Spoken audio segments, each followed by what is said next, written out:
Okay, I'll make a start. And as I say, anyone who gets here late will just be able to show them the replay.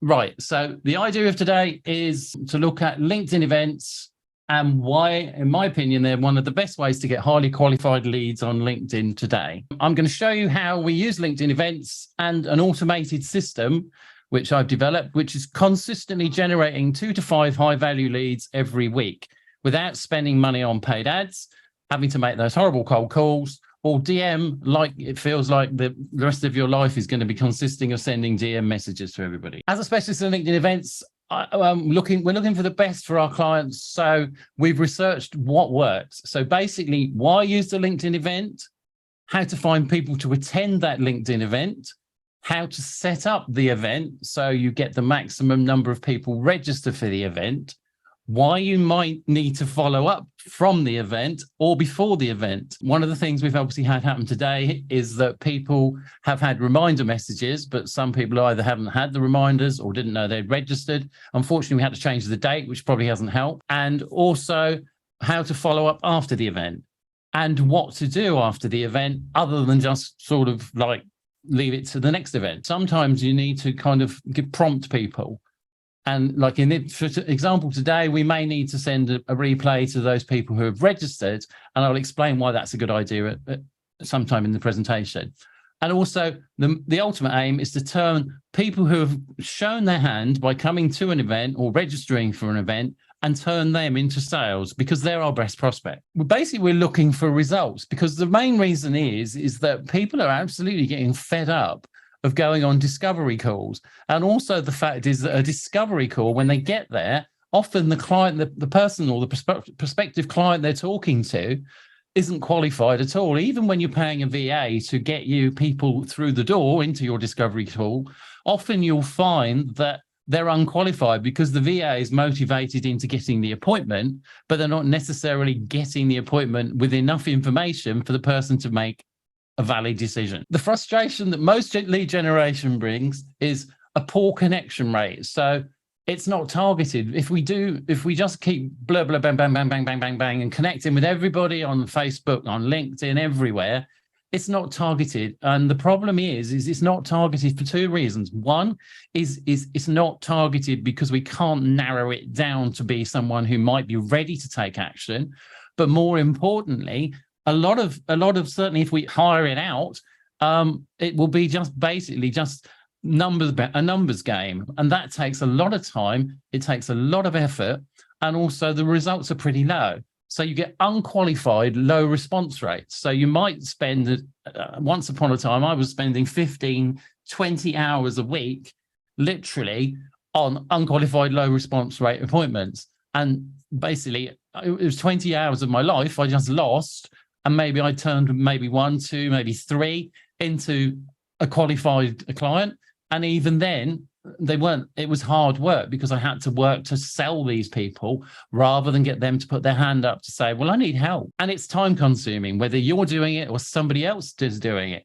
But it's also interruptive because of the fact that you need to schedule out huge chunks of time in order to be able to talk to people because you need the volume in order to get a consistency.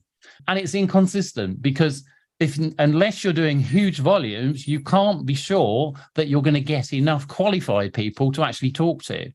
And also the other downside is if you just randomly connect with everybody on LinkedIn, for example, you just have a bunch of people who basically have nothing in common and probably are nowhere near your best customers. Our clients experience several frustrations. One of them is it's hard to generate new business if you spend most of your time talking to people who aren't qualified. And if you outsource things, you find that the lead quality is generally pretty poor. And you talk to so many people that you actually think, well, is this actually worth the effort? Over the last year, I've looked at conversion trends and the things that work. And a lot of them are relatively simple.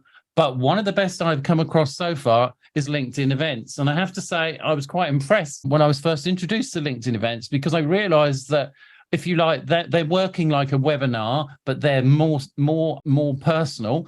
They're working a bit like a podcast, but you don't have to build a reputation of 5,000 people to try and actually get someone to listen. And you also get the power of LinkedIn behind it So LinkedIn is also encouraging the use of the events, and it allows you to get in front of your ideal market. My promise during this training is I will reveal to you why LinkedIn events should be one of your number one lead generating strategies, because they help you attract more business, they'll help you convert more prospects, which is even more important. And the great thing is once you actually have got people to your event, you can automate a lot of what happens afterwards. So why LinkedIn events? Some of the reasons why LinkedIn events are so powerful and how they can put you ahead of your competition in a matter of days. There are people who are sending out literally hundreds of thousands of DMs each week through VAs, whatever, and they're probably not actually getting to connect with half of the people they could be connecting with.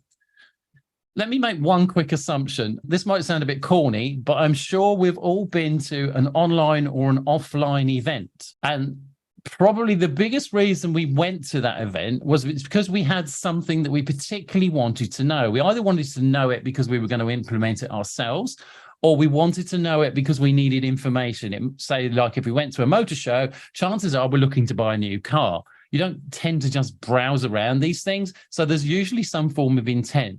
So when people give up 45 minutes of their life to come and listen to a LinkedIn event like tonight, it's not that they've got 45 minutes and they feel like sitting around doing nothing. It's the fact that they actually have some interest in the subject, which is completely contrary to what might happen if you contact people cold and those kind of things.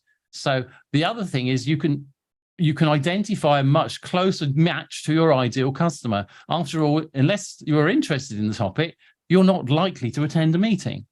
So the advantages are you can create a LinkedIn event free on LinkedIn. And free is a good thing because virtually all other forms of advertising and marketing aren't free. LinkedIn provides access to many people in your target market. As you know, it's the business network, LinkedIn, and there are many, many people that would fit your ideal target profile, your ICP, if you like. And the advantage you have with that is that instead of talking to dozens and dozens of unqualified people, you're able to aim very closely at your target market. So it's almost like using a rifle approach rather than a machine gun approach. LinkedIn encourages you to promote your event. Another way in which LinkedIn is helping you get people into your event. They actually allow you more messages. They actually allow you more ways of contacting to people than the usual restrictive methods that they have for everything else. Usually you're very much limited to connections, and that's true.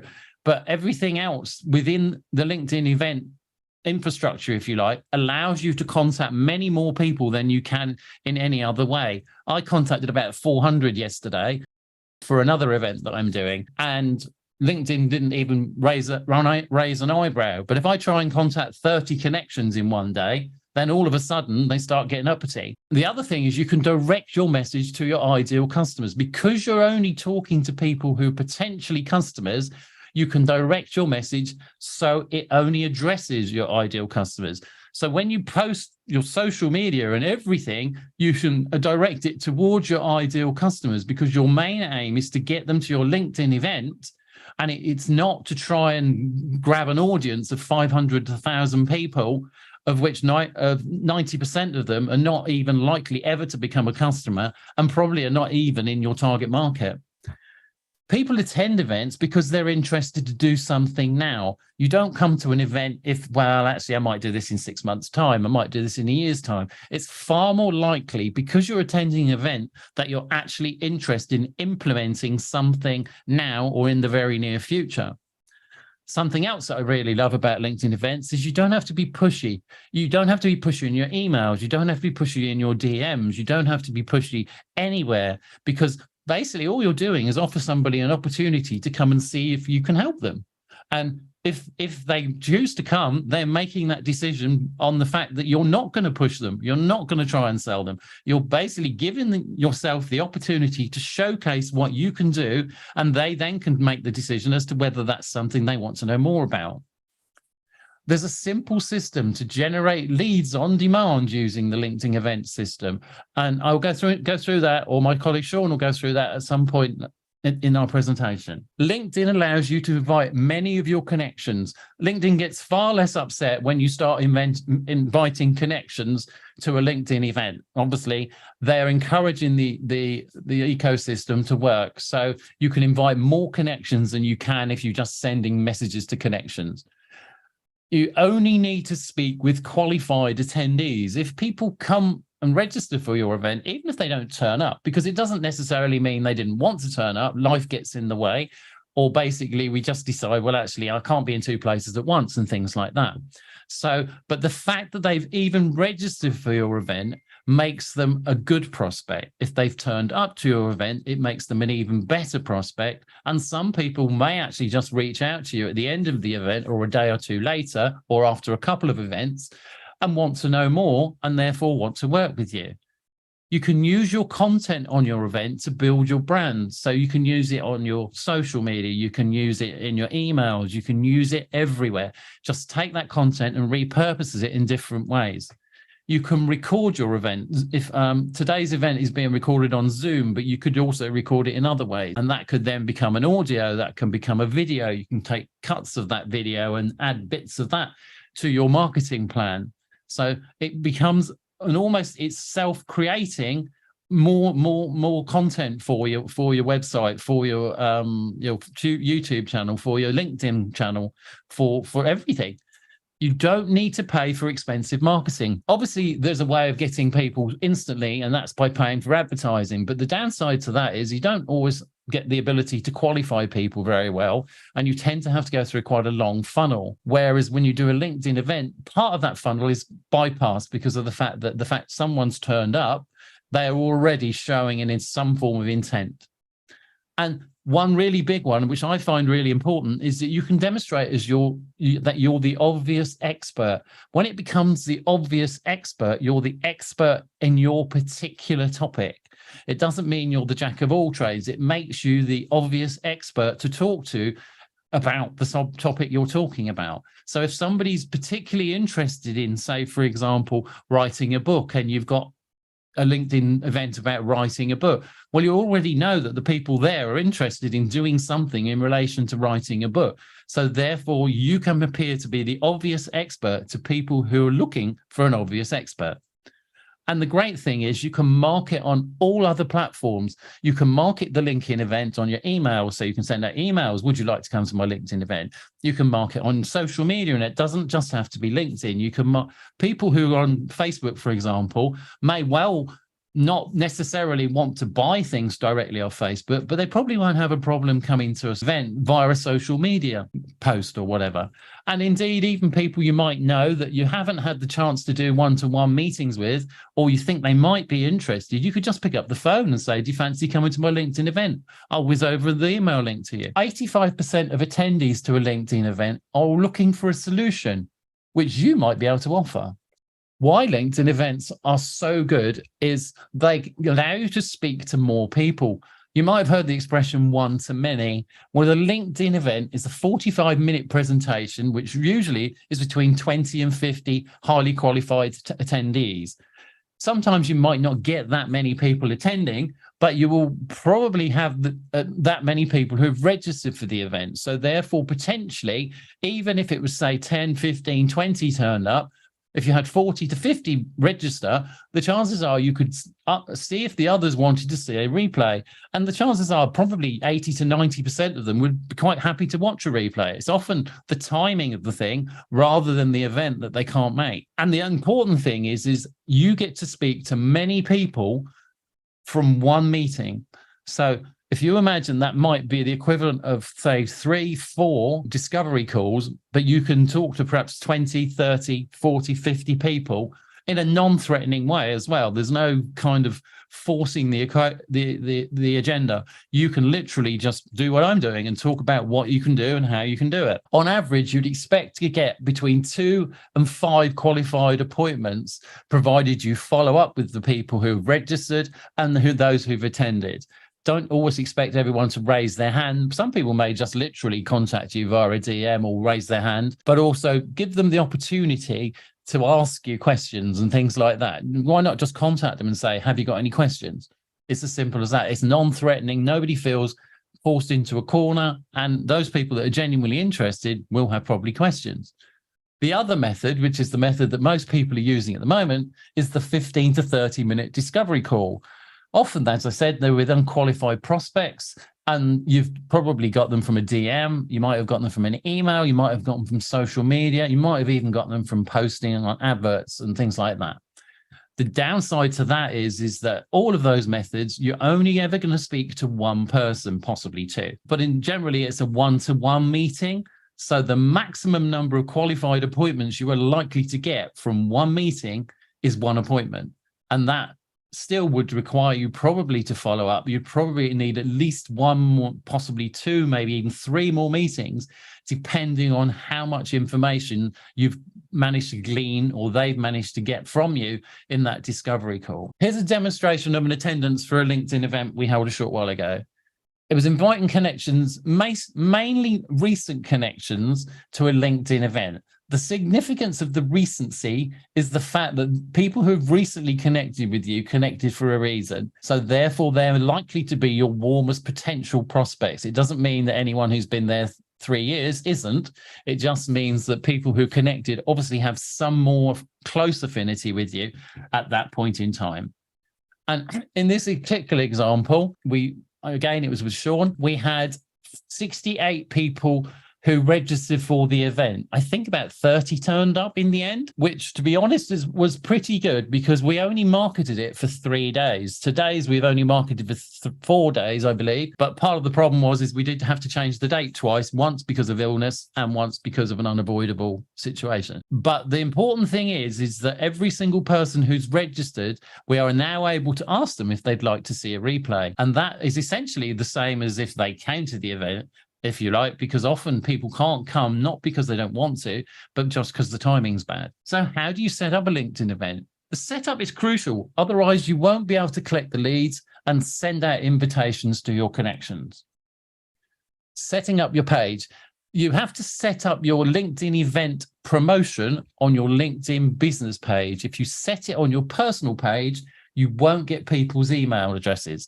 And if you don't get people's email addresses, the only way you can promote it is within the event. And that kind of kills the object of the exercise. And also it makes it so much harder to be able to follow up with people.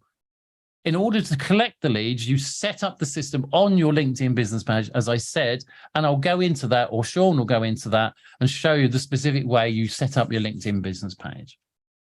You need to get the right subject. So your LinkedIn event needs to be something that has a hook to it.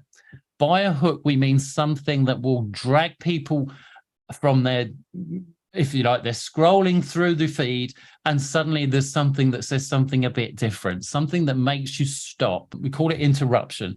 And the advantage of a good hook is it means that you laser focus to a single market and you can laser focus to an individual buyer, if you like. So people who are looking for example, spiritual healing are not going to come and attend an event which is about financial advice.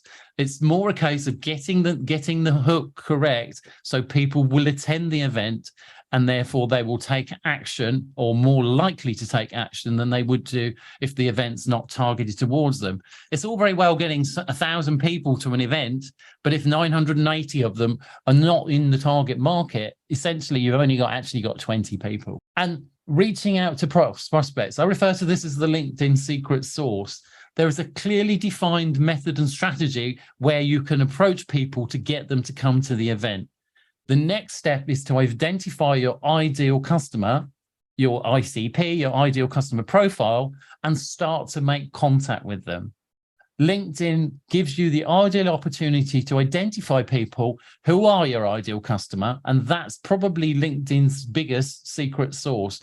And when you use events, that secret sauce gets extra hot. Once we identify our ideal customer profile, we can then start to send connection requests to those people who fit that ideal customer profile.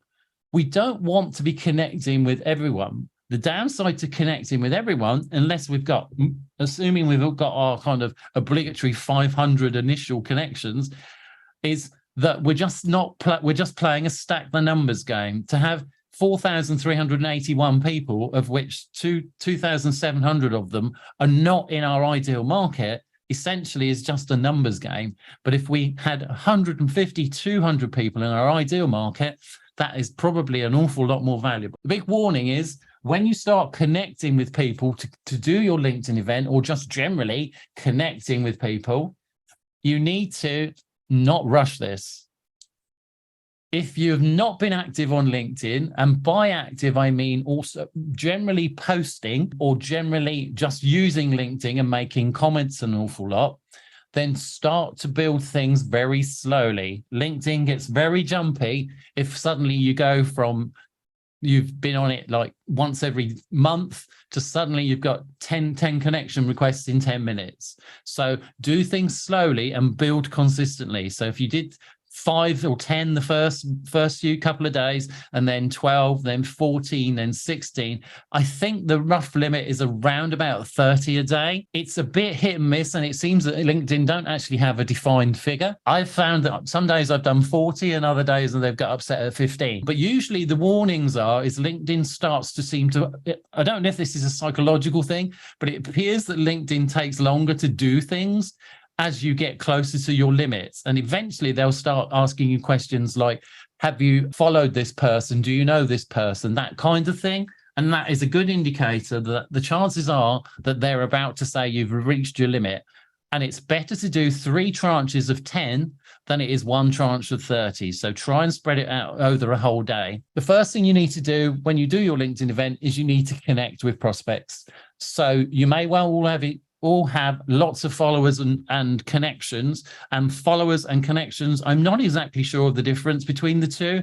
Generally, they're similar numbers, but some people often follow you, but they haven't actually connected with you. I think LinkedIn encourages people to follow who you may not know, or they may not know you, but when it comes to connections, they kind of want you to know people. The reality is they don't know one way or the other whether you know them. So it's usually good if you follow someone and then connect with them.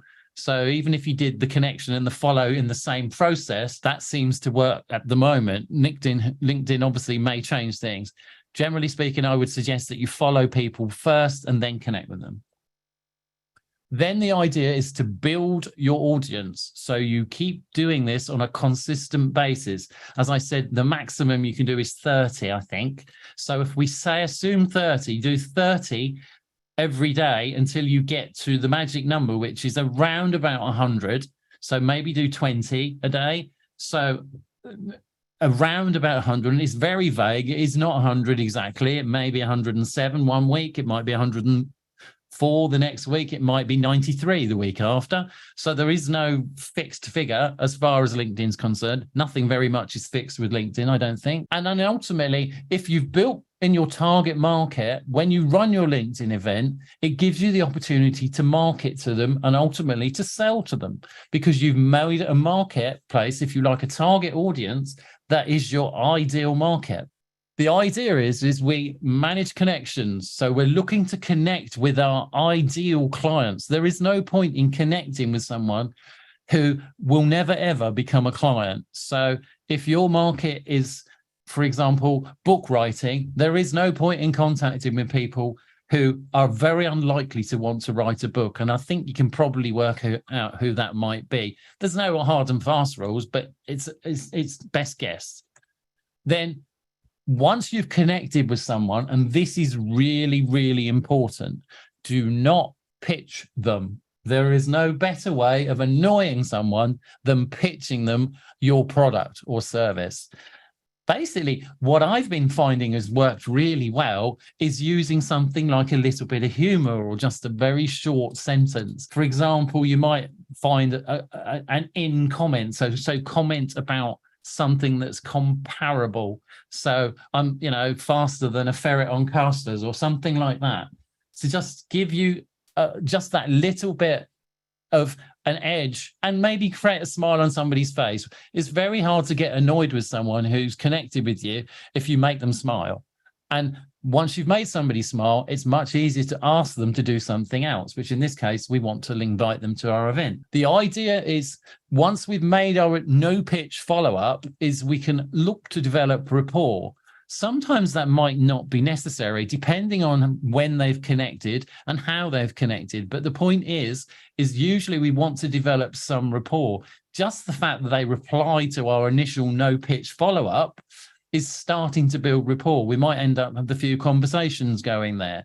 I found that because I make people smile usually with my initial follow-up, it usually starts a conversation or we have a bit of a laugh. And I find that works for my personality. It might not work for yours. And then the idea is we invite people to a LinkedIn event. That might come a week down the road. It might come a couple of days down the road, but it probably happens at least a day or two later.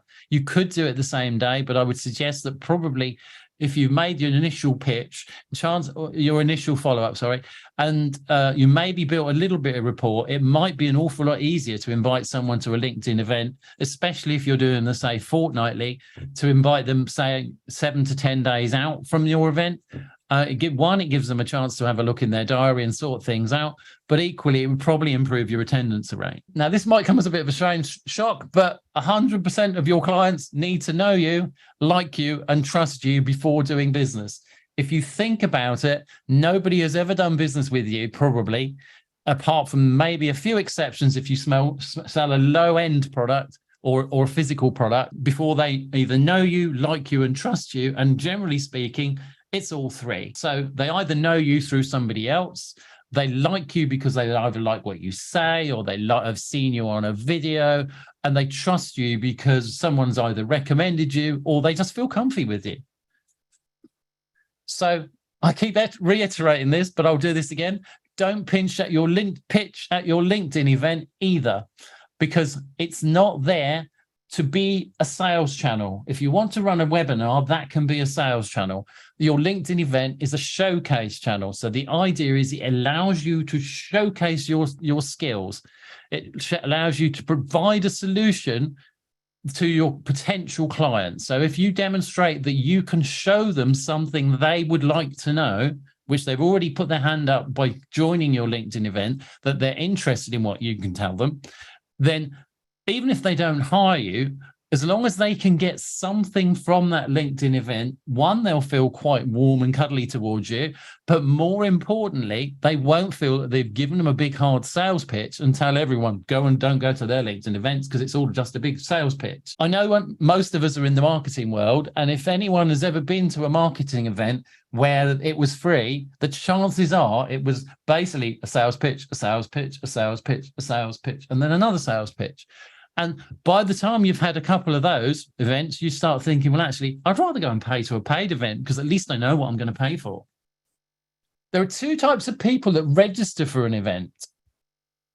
There are those that came to learn. They might even be your competitors, but I wouldn't worry too much about that because they won't have the connection you have, but they also won't have the value you have, because by doing the LinkedIn event, you're ahead of the game. You've already shown what you can do. So your competitors is already got to play catch up. And not everyone who comes to your LinkedIn event, who even if they came to learn, will be a good fit, because they probably will go, oh, I already knew that, or I'm not interested in that, or that wasn't what I thought you were going to do. And the reality is, don't worry about your competitors, because most will do nothing anyway. Most people who buy things do nothing with them. And when something's free, they don't value it at all. But remember, the purposes of the event is not to sell something. This is to show how you could help people. And you also will get a different group of people who need help. And again, not everyone will be a good fit for you. Some people will have kind of joined the event and they weren't necessarily in your target market. That's not a problem. Obviously, they may be thinking about joining your target market, or they may just wanted to find out what was going on. Or your solution might not be what they were looking for. It's not a suitable solution. It doesn't mean that your solution is not suitable to your ideal market. It just means that it wasn't suitable to them. And sometimes people are not committed. It might be the case of, well, actually, yeah, I really like what's here, but I'll do it next week. I'll do it next month. I'll get around to it. So they're not really committed. So they're not, again, going to be your ideal client. But Sometimes you might need to contract people who weren't able to attend the event. Maybe there's just literally a case of diaries clashed and things like that, or they didn't get a reminder, or the reminder came by email and they hadn't got the phone with them, or whatever. So don't assume because somebody didn't turn up at your event, the fact they registered your event showed they had at least some interest in what you were talking about. And two types of people actually attend event. And once again, it will be your competitors. It will be people that are curious to know what on earth you're talking about. But the vast majority of them won't be action takers, especially if they're your competitors. So I wouldn't worry the fact that your competitors are going to hear your inner secrets, because don't hold back. If you hold back, people don't know actually what you can do for them. And again, as I was saying, again, most people do nothing. Even people that buy paid expensive courses, virtually nobody does anything with them. But you will have people that need help. They may need validation. In other words, they have been to an event before that you've done, or they've seen something on your web page, or they've seen something on their social, and they now want to find out who's behind all of this, and they just want validating before they actually reach forward to get advice and assistance from you. Again, there will be people where your solution's not the right solution. It doesn't mean that it's not the right solution today. It might be the right solution in the future for somebody. But the fact that they've seen it gives them that hint of what you can and can't do. They're not ready to take action. So just because people come to an event and don't lean forward or put themselves forward, it doesn't mean that they're necessarily not interested. Don't write them off. You might want to send them additional information, which is one of the reasons why we automate things. By automating things, we can send them follow-up emails, we can send them follow-up newsletters, we can send them up videos, replays, etc. And by following up people, you might find that at some point in the future, they become ready, and then they become more inclined to become a client. And you might get some people who literally just contact you or reach out to you. Very unlikely they'll probably do it on the day of the event, but the chances are they might PM you for more information. They might question some of the things that you've said. They might ask you more information on a specific part of what you're talking about. And most importantly, everybody who's attended the event, follow them up and nurture them. They may not become a client ever, but they may become a client in the future, or they may become a client of someone else you know, because what you actually can help them with isn't what they're really looking for. And sometimes you can do collaborations with people who won't actually become clients, but they can actually work with you. So what happens now? You go to the LinkedIn company page. You download the registration info. I'll come and show you this shortly, how this actually works. You then manage the attendees. You then can edit the event. So if you need to, you can create an event and you can edit it so you can get information from that by doing the edit. And then you can share the event. There's a series of links in the LinkedIn event system that allow you to share the event on your social media, on Twitter, on Facebook. You can share it with a large group of people. I'll go through all that, or Sean will shortly. It's all about getting the word out. There is a method within that ecosystem that allows you to invite up to 1,000 people a month. I don't know where that figure's come from, but I found it on LinkedIn's official information, so I'm guessing it's a pretty official figure. And you can send invitations to your event, to your mail list, to your Facebook page, to your Instagram page, your Twitter. You can contact previous prospects and existing clients. We have an automation system that we work with our LinkedIn clients, which allows them to contact their previous prospects and existing clients very, very easily. And the advantage that has is that they've already built in the like trust factor, if you like.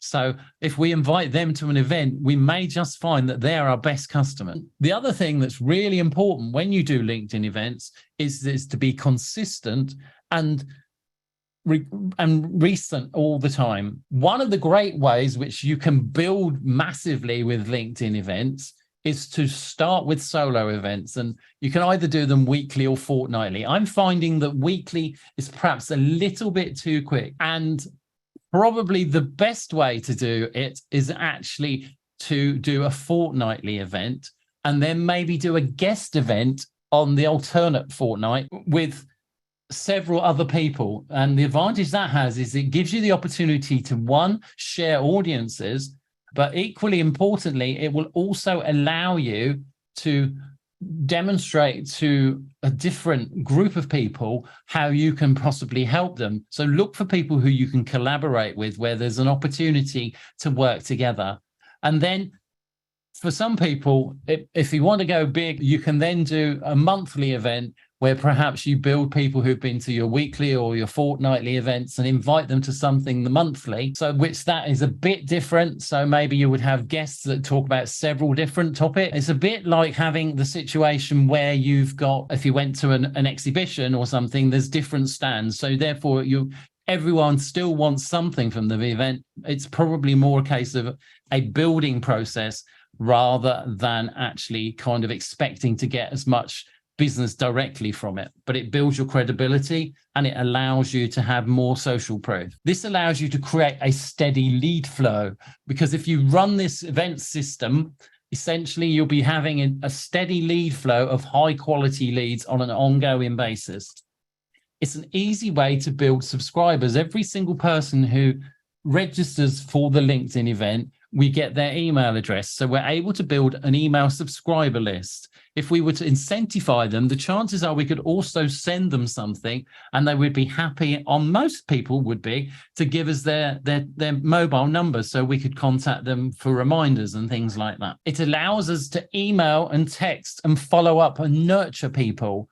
If we nurture someone who has already shown some interest in us, it might not happen on day 1, it might not happen on day 10, it might not happen on day 30, it might happen on their birthday, it could happen any time. But the more times we touch with people, they say that we need to make 8 to 10 touches before people really start to take action. The more chances we do that, the chances are that we have more opportunities and we put ourselves in that front of that, make the possibility of making a sale.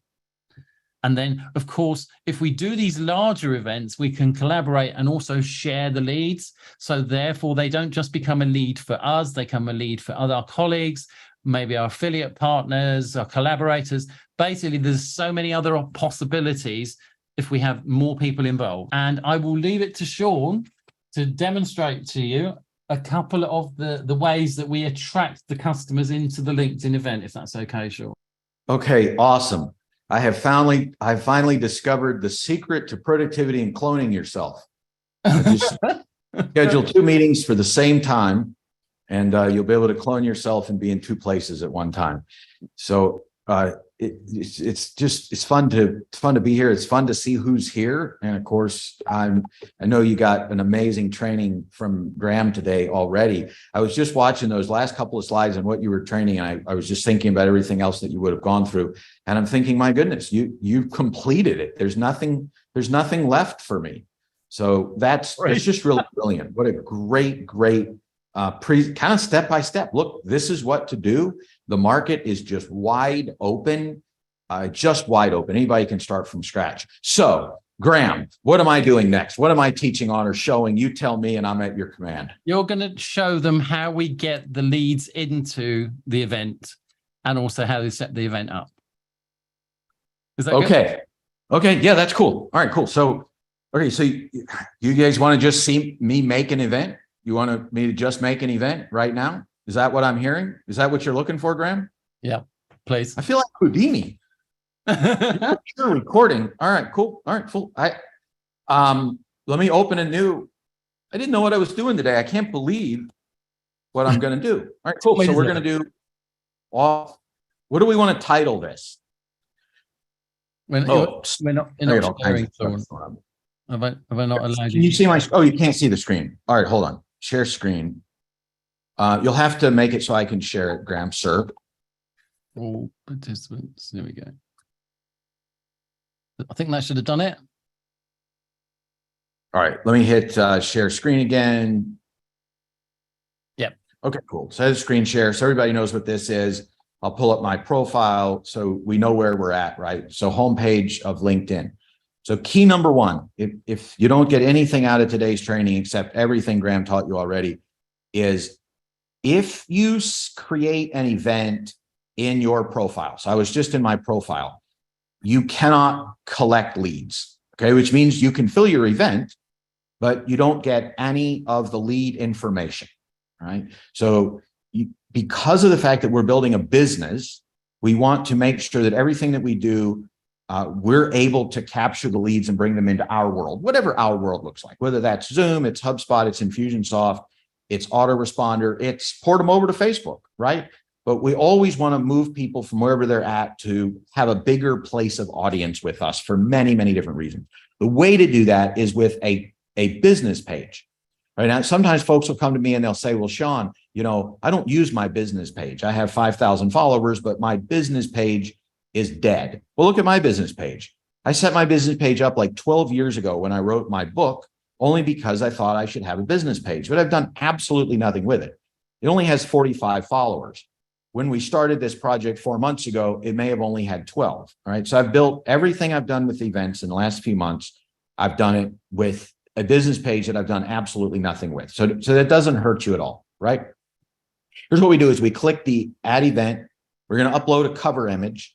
And I do is I use Canva to make the cover image. Because anybody want to see what I do in Canva? Is that valuable, or can we just assume and just use one that's already created? Only if you really want to see it will I make it in Canva. Okay, for the sake of time, I'm just going to pull one I made yesterday. All right, I'm not seeing any yeses, so I'm just going to pull one that I did yesterday. We already created the banner; it's already there, and so I'm just going to upload one. I'm making essentially a test event, right? And I think it's in my downloads. So this is an event banner. And I just used a sample template and dragged my face in, dragged an image of an old event because I'm using social proof, right? So I click apply. That's the cover. I have to name the event. I'm actually going to name it the name that I made one yesterday also as a test, just because it's copy and paste easy. I'm going to set it for some time in the future. Let's say June 14th. So external event link. This is where a lot of folks, I think they go wrong. This is not the biggest thing. So here's the thing. Part of the whole idea with the LinkedIn event is social proof, right? So if you go to a LinkedIn event, it shows 100 attendees. Does that look better than an event that shows 10, right? Like social proof. Social proof is big. If you put your Zoom link, which is your external event link or your Eventbrite link or whatever you use, if you put that here, a lot of savvy people are going to skip the LinkedIn registration and they're going to go straight to Zoom and sign up, which is cool. You still get the lead, but you don't get the social proof. I want the social proof. Okay. And so I do not put the external event link in here until a few minutes before the event. The only thing this external event link is good for is if you set everything else up the way that I teach, or we teach, Graham and I teach, then the only thing it's good for is when LinkedIn sends their final message out about when the event begins or afterwards sometimes, and it has the link to the event. All right. But if you set everything up like I'm getting ready to show you, you're going to use Zapier to push people to Zoom. Everybody's going to be in Zoom anyway. They don't need the link. So the next most important thing that you absolutely have to do is check this box. If you do not check this box, you won't be collecting leads.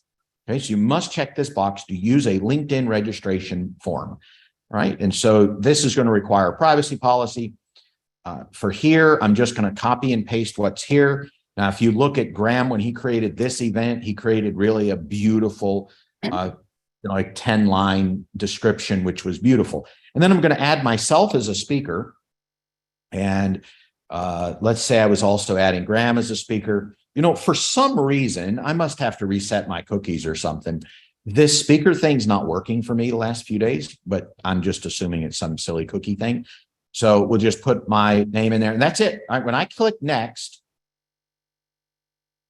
I'm going to click post. And so here's what I'm going to do. The event is created. So that's the entire process. Like I said, for some reason, I've been having a couple of signaling issues in LinkedIn that have absolutely not affected me. For some reason, I had to log out, log back in or something yesterday to make you be able to see it. So what I'm going to do is I'm going to show you the clone of the event I made yesterday also for a test purpose for a video I was going to release today, but isn't released yet.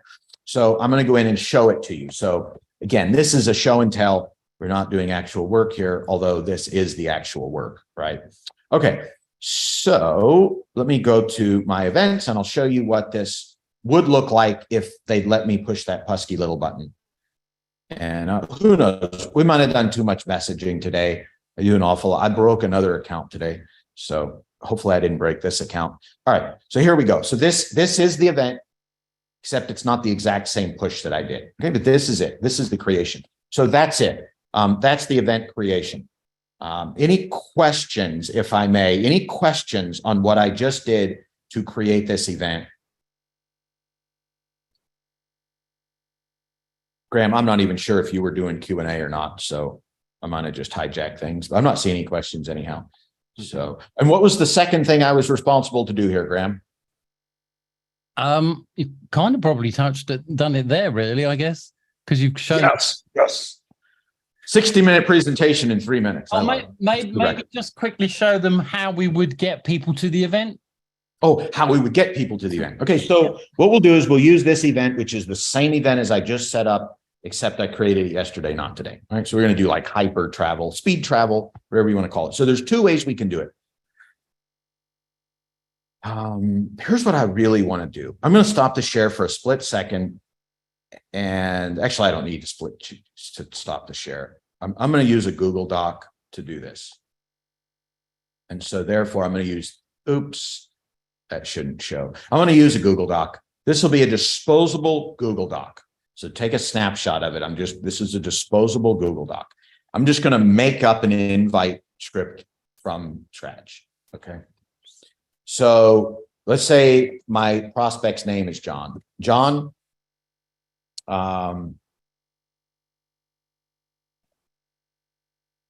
if you are running LinkedIn events, because remember, my topic is LinkedIn events. So if it was book publishing, you'd write something, you know, if you're wanting to publish your book, blah, blah, blah.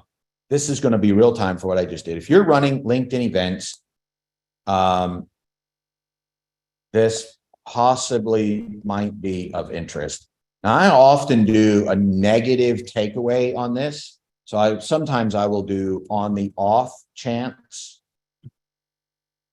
you are interested in getting more registrants for your LinkedIn events. All right. This is probably realistically what I would do. So we'll just use this, right? This is all off the cuff, right? I think so many times people feel like you have to have some magical script to make things happen. Yes, we want to use common sense when we're inviting people. If we find that some words don't work, right? Like thank you usually works. If somebody does something nice for you, there's other types of words that would not work as well. And we learn over time, probably from the time we're 1 year old, that thank you is pretty cool, right? And so we find the words that work. This works well for me. On the off chance you're interested, you need more registrants for your LinkedIn events, I'm teaching a live training in a few days. And I think I can copy and paste that. Remember, because I just copy and pasted it out. Or less, this is the title of the event I just created. Okay. If you are interested, you can check it out here. Okay, now one of the things, and then this would be the link to the event, right? And let's just get the link to the event. So here's the link to the event. So I would just pop it in here. Okay. And this would be it. So let's just get rid of that. So I would say, on the off chance you're interested in getting more registrants for your LinkedIn events, I'm teaching a live training in a few days. If you're interested, you can check it out here. So if you were an email marketer, if you're teaching email campaigns, you would say, on the off chance you are interested in getting more responses from your email campaign, I'm teaching a live training in a few days, how to 3x your email click-through and response rates from scratch in 30 days or less. If you're interested, you can check it out here. So I want to do a vote, though. I don't know if this breaks the rules of our deal here, but I want to do a vote. Type spam or not spam. If you received this message right here, from somebody that you're in their connections, so they're not like spamming you, but you're in their connections, you know who they are, you got this message, type spam or no spam. Would you think this is a piece of spam? Like, would you consider this offensive to receive this message? You know, I want to look at the chat and I'm hearing not spam, not spam. I'm hearing 2 responses. So I feel like I'm in a lion's cage or something, but three responses now. Okay, cool. And I'm hoping, I'm glad I'm not putting up a donation link for like 6 children or something here, Graham. I'd be having to ask the children to donate. All right, we have 4 not spams. Okay, so it's not spam, right?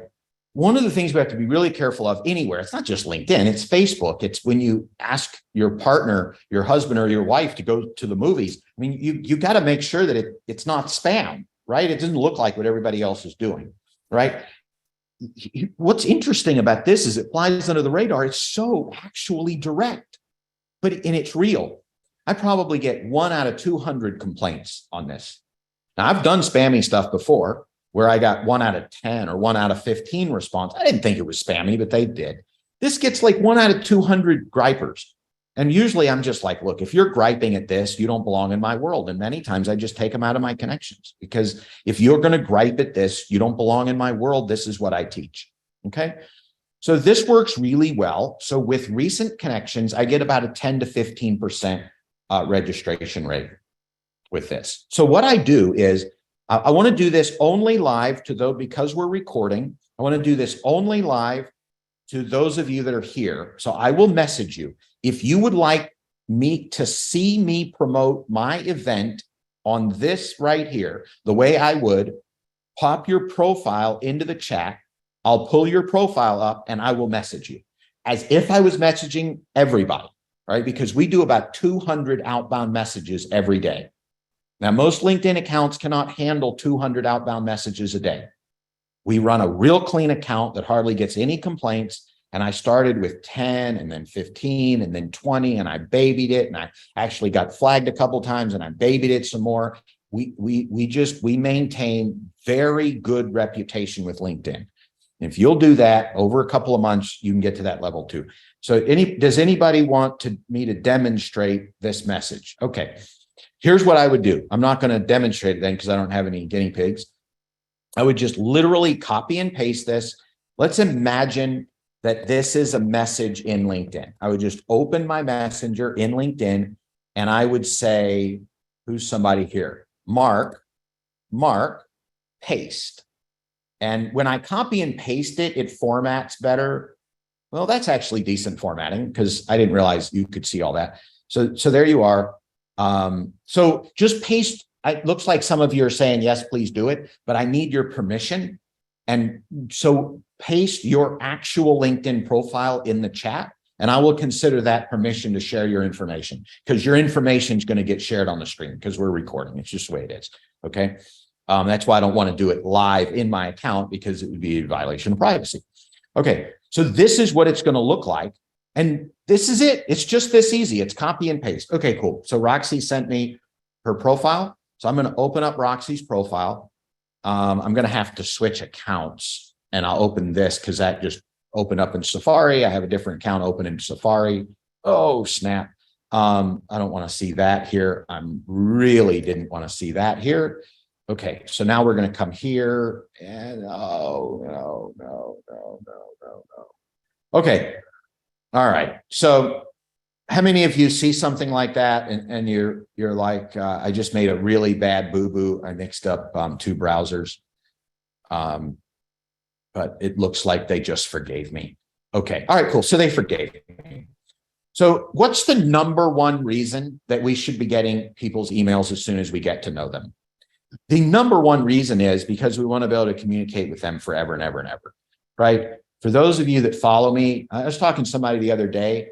He showed me the first email he ever received from me. It was dated 2007. All right. I think he may be the longest person, but I have a lot of clients that are 10, 15 year. I wouldn't have them if I was still communicating at Easy in articles. They're email and they hang around with me for a very long time. Now, he actually left me and came back, so he wasn't email, but email is critical. The second reason you want to drive people to email and or another platform is if you ever get shut down. My Facebook account got shut down once. It looked like a really hard shutdown. I was told by some experts it was the hardest shutdown they've ever seen, ever. Okay. So I was just like, I'm done. I'm glad I collected emails. I'm glad I've made money. I'm glad I'm moving on. It made me rethink some things. It hurt my feelings. It put me in a funk. But I had the account back the next day.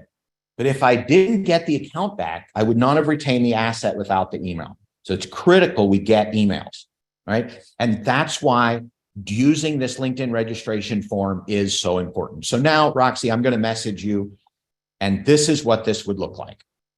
Okay, so this is what this would really look like in real time. All right, I would click on Roxy or anybody else, Graham, Britt, anybody else that I wanted to invite, and I would literally copy and paste this in. I would type in Roxy. Now, it is critical that you type in their name. Critical. The number one, there's four biggest violations that LinkedIn will shut you down for.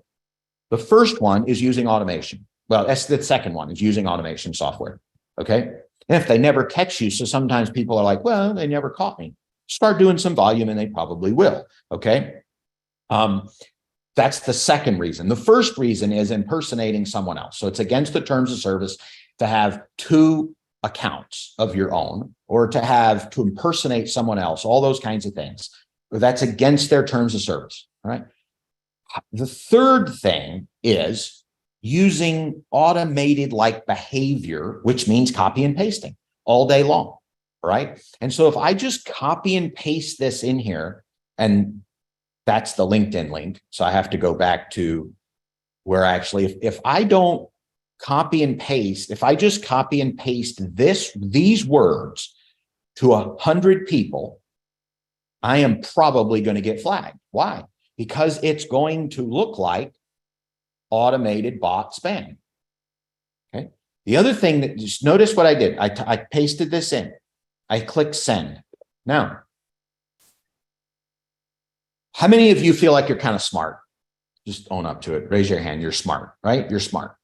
So what happens with smart people is when they're copy and pasting, they get really good at it, right? It's like left click, control V, right click, left click, control V, right click. You get really fast at it. You get to learn how to click message, type the person's name. That goes against you in LinkedIn. Okay. If you get good at copy and pasting and start sending more than like 3 messages a minute, you look like a bot. They'll close your account down for a day. They'll go look in there with binoculars to make sure you're not a bot. And then they give you a little warning, like a slap on your hand, and they open your account up again. Now, my belief is every time you get slapped on the hand, they take record of it. Like, you don't want like 100 hand slaps. The answer to that is just work slow. Okay. Like, look at people's profiles, look at it, ask yourself, should I be inviting this person to this event? Ask yourself that. Don't be a robot. Don't just randomly send everybody a message. Think about it. If you come to a message where you're like, oh, I'm having a chat with this person, don't go, I'll go back to that. Finish your chat. That way your whole messaging is authentic, like it looks authentic. Then the next rule is 10 messages at a time. If you send 10 messages, go away from LinkedIn, go hang out on Facebook, go get an ice cream, go get another coffee, go write an email, go make an image, go invite some connections, do something else. Don't look like a bot. And here's the thing with AI, this is a warning. I don't know how much time we have, but you just turn my mic off. If anybody's tired, just turn my mic off. What's going to happen with AI? I was just talking with a guy. Oh my goodness. So here's what's going to happen with AI. AI is going to get better and better and better and better at mimicking humans. And as it gets better, the automation software that LinkedIn has been banning is going to get replaced with AI.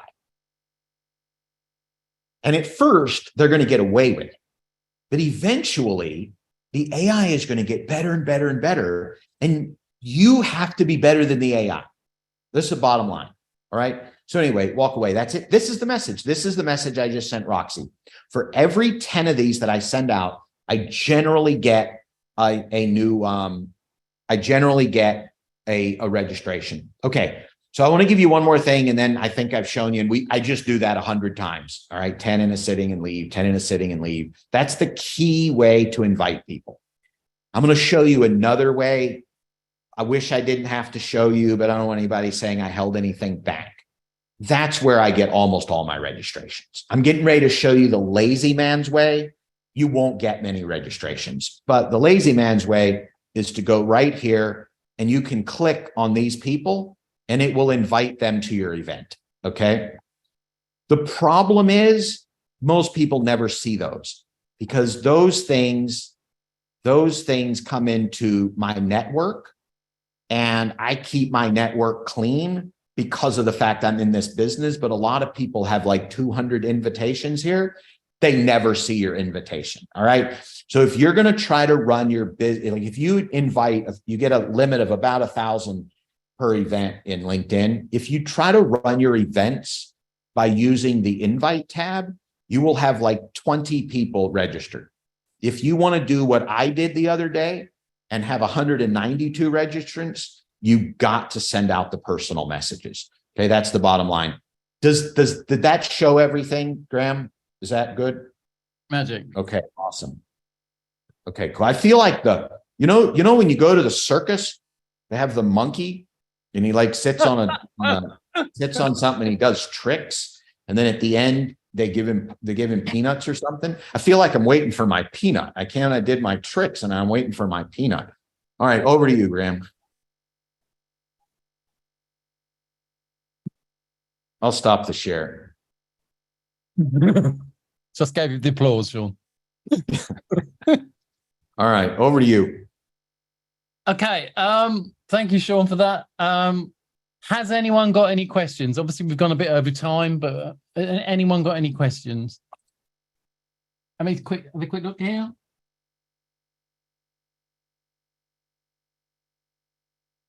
I have a question, if I may. Yeah, sure. How far do you start promoting? Like 1 week prior to the event, 2 weeks? What's the ideal time frame here? We're starting to realize that the ideal time frame is probably 14 days rather than a week.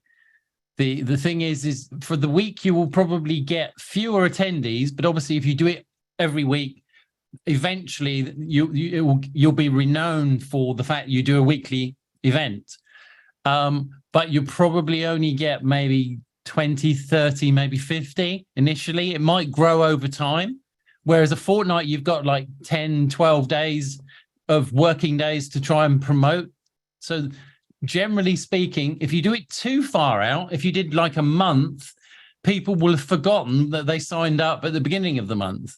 But if you do probably fortnightly and maybe send them reminders, or hopefully some people will be watching what you're putting on your page socially. Maybe you can send reminders within your social media as well.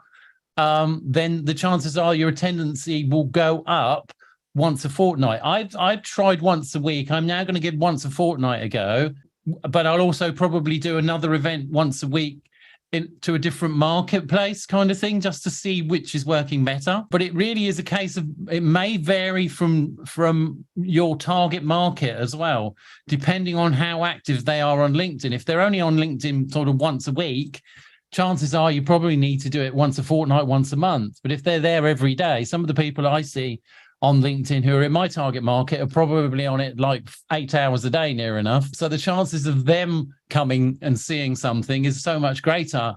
But that's how I would look at it. I think it gives you that kind of test. It is my honest answer. Test which and see which works, but start off probably weekly just to get the feel for how to do it. And it doesn't really matter if 10 or 20 people turn up, because at the end of the day, even if 20 people turn up, if you've got 40 registered, that's 40 people you can contact. You can send them a replay, or you can just reach them in another way. When they've eventually been contacted in some way, the chances are they're still going to be warmer to listen to what you've done, as opposed to people who haven't reached out in any way whatsoever to you. Does that kind of answer the question? Yes, thank you so much. Great webinar, by the way. Great value from you guys. Oh, great. I'm glad you enjoyed it. That's a good comment, Jim. Yeah, Zoom does help you send out reminders. And there's actually a special technique where you can get them to send them more frequently. The downside to Zoom is that you don't necessarily unless you've got the right kind of Zoom account, you don't necessarily get all the registrants. So you do have to have kind of the pro accounts and things like that, which not necessarily a big deal if you're in business, but worth bearing in mind.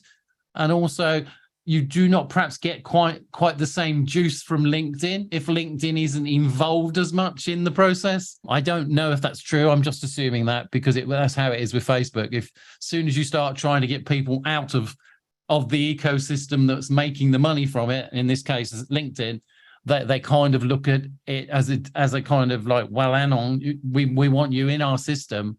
I've actually found that if I've put the Zoom link in later, like in the day before or the day of the meeting, you tend to see that LinkedIn seems to, I don't know if it's a fact, seems to actually let you promote more for longer. I don't know if that's true though. It might just be a psychological thing. I don't know what your experience on that is, Sean. I haven't tested it. My gut would be that LinkedIn isn't that advanced on this particular thing. LinkedIn tends to, from what I understand about LinkedIn tends to be very goal oriented with certain things that are important to them. And I personally don't think LinkedIn events are very important to them. I actually wonder sometimes why they continue to permit them, except that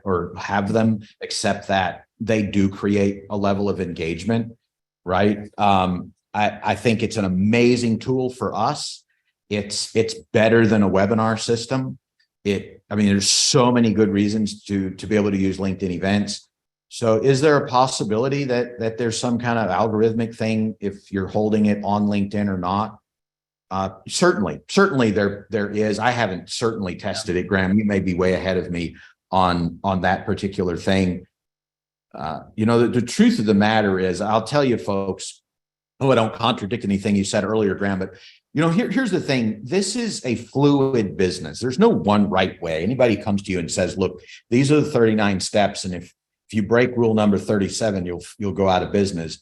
You need to run as far away as you can, right? This is a fluid business. Obviously we have to have some basics like profit and loss and messaging, and people have to like you and they actually have to spend some money with you, and all of those basic things have to happen. But, so I personally, so look, can I share a screen?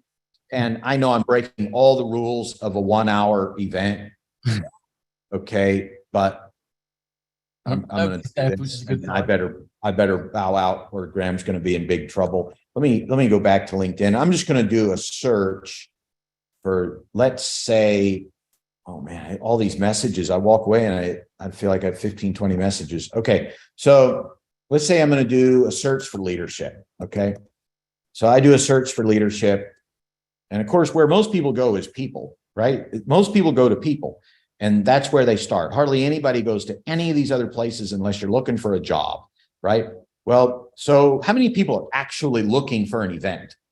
Not very many. If you're looking for an event, LinkedIn is going to promote the ones that have 938, 544, 1,300, 15,000, 11,000 on their front page. So sort of like Google SEO,